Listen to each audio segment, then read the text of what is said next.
What's up, boys? Welcome back to another lazy game review. I'm making this one at night. Let's go! I don't know if it looks like it, but it's 10 p.m. 10 exactly. And I thought I would make this just because I just finished a new game and it's fresh in my mind. I want to make sure I've got it all down. I've already written out a big review on Steam, so I'll sort of be summarizing that. Yeah. So, what did we play today? I played, this was also on the game list, which I brought up last episode. If you haven't seen that, check it out. Far Cry 4. I do have a PS3 copy of this that I played in high school a little bit, a couple hours, but I never really finished it. And then I got the PC version, so I didn't play this one. Fuck that one. Steam is better. I like my computer. I'm at my computer all the time. I might as well just play it on the computer, you know? And better frame rate. But, okay, Far Cry 4 came out, like, what, 2014, I believe it was? Somewhere around there. And it's kind of a mixed bag. I've been debating this for the past, like, hour since I beat the game. Like, it's alright. It's not great. It's kind of the pinnacle of what I feel was Ubisoft really, like, sticking to the formula. Like, everyone said this, but they basically took 3 and they made it again. And in some ways they made it worse, in some ways they made it better, but generally it's pretty much just the third game again. Let's see what I got here. So, in terms of gameplay, it's literally the fucking same. I've played a little bit of 3. I have not beat it, but I do have enough hours to understand the general how the gameplay works. It is the exact same. 4 holsters, 4 whatever the items, throwables, consumables. If I remember correctly, Far Cry 4 is the first one to have more syringes. I could be wrong on that. It could be also in 3. I didn't really touch them at all, though, so didn't really work for me. Like, I would unlock the skills on the skill trees that they have, because they have 2 branches. There's an elephant skill tree, and I want to say a lion skill tree. One's more offense, of course, being the lion. One's more defense, elephant. And I took the skills to make more syringes, but I literally never touched them the entire playthrough.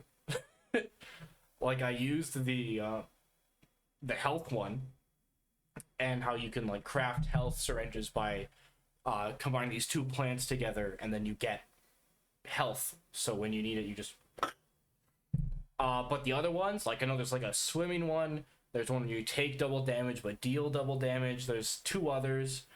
I did not even use them at all, and if I didn't use them, I would say that's probably not a good thing. I should probably be incentivized in some sort of way to make it useful. But yeah, it did nothing for me at all. That was pretty negative. What did I like, though? I liked the geography, not in terms of the map itself. I found the map itself so generic.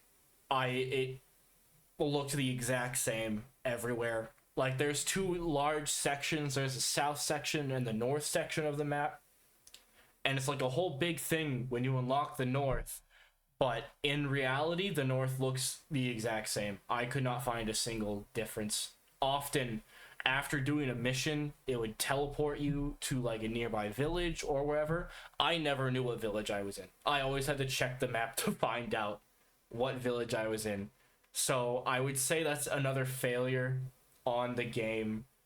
But in terms of what I did like for geography, it was just the world itself. In terms of the characters, the culture especially was such a large part of this game, and I thought it was amazing. I'm not sure how much they took from actual Himalayan culture, or maybe other cultures they just picked and made their own thing out of it. But either way, that was a large part of what kept me going learning more about how it worked, their traditions. Hopefully I'll keep this as out of context as I can, but going down the missions with Sabal and learning about the traditions of the Kirat people, I loved it. I thought it was cool as hell. I do have a bit of a soft spot for like culture and religion, so maybe it's just appealing to me specifically, but I loved every moment of that. And of course I loved Pagan Min. Like, what a guy, dude. He always came off so close, like he came off like he didn't hate you. He came off like no matter what you did, no matter like how much you damaged his reputation or his people or like the places he's taken over, it sounded like he just didn't care. Not that he didn't care, but that it didn't affect how he viewed you. Like, he just didn't give a shit.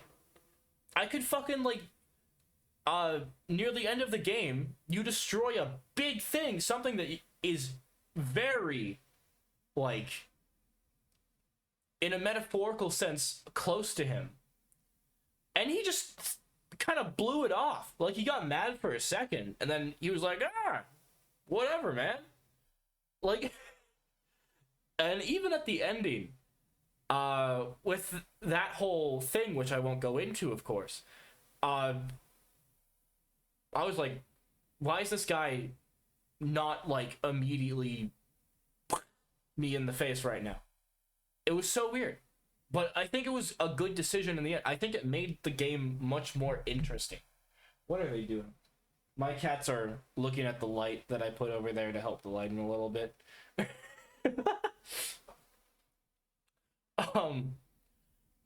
Let's see what we got here. Yeah, like, he was kind of just a chill guy. I liked him a lot. Like, I haven't played a 3, which I've heard is a really good villain, but I have played 5, and so far the track record's pretty good. I really liked, I forgot his name, Johnny Appleseed, whatever the hell his name was. the main villain of 5, and then Pagan Min, main villain of 4. They were both awesome. Like, there's a reason they say how the Far Cry villains are, like, the best part of the game. It makes sense. They really are. I want to know more about Pagan Min and just how he functions. And I know there is a DLC in Far Cry 6 that goes into that a little bit. I don't have Far Cry 6 yet, so I don't know. But if I pick it up, I will be getting the DLC. I'll probably be getting all the DLC for all 3 villains, to be honest. But it was pretty good. Honestly, yeah. I would, like I said, the gameplay is very dull, very similar to 3. The map itself was not great, but the story, the culture, and Pagan Min is really what kept me going throughout it. I would probably, like, I do percentages. I know not everyone likes percentages, but it just works with my head better because I'm very specific on the scale.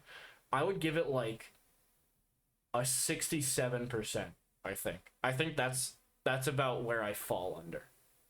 I'm very weird with how specific I get with it. But that's my most comfortable rating. I said in the review on Steam, I wouldn't get it if it was more than $10. Maybe 15 if you really want it. But at its current price, in Canada, full price is $40. Like, there's not that much to it. Maybe if you did all the side quests and all the collectibles, but I don't like the side quests or the collectibles. They're boring, I found. Like, I don't want to take down 200 propaganda posters just cause maybe I'll get, like, a gun. Like, that's not gonna work for me. But yeah, overall, really good game. Yeah, really good game. 67%. Yeah, that really makes sense from what I just said. It's alright. It's a pretty good game. I really like Kyrat. I really like Pagan Min. So yeah.